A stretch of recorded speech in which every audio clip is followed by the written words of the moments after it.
Blendtec Classic 560 just arrived. Yay! So on to our new adventure of more juicing, more smoothies, and actually I wanted this blender so we can do soup in it. So we're going to see how well it does later on in different videos later on, but this is just how do you clean it.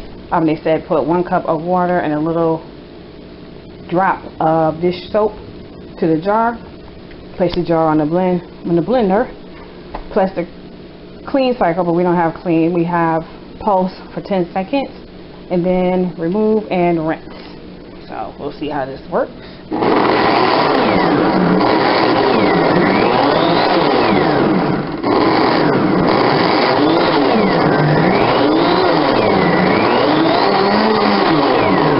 Okay, that's probably about 10 seconds.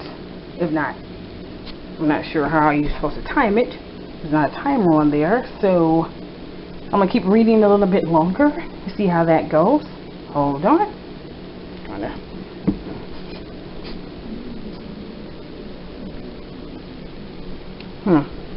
Don't I smell something?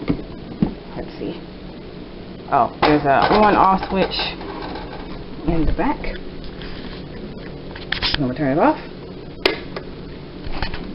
Take this off. It said at this point you just rinse it.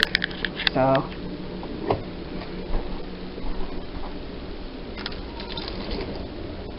that's a lot of soap. Guess I put too much in there.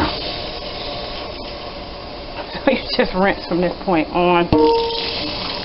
And I'm gonna get that out. We're gonna make I think a pear, avocado, spinach smoothie later after we do a little bit of a workout. But we'll report later. Thank you for watching. Bye.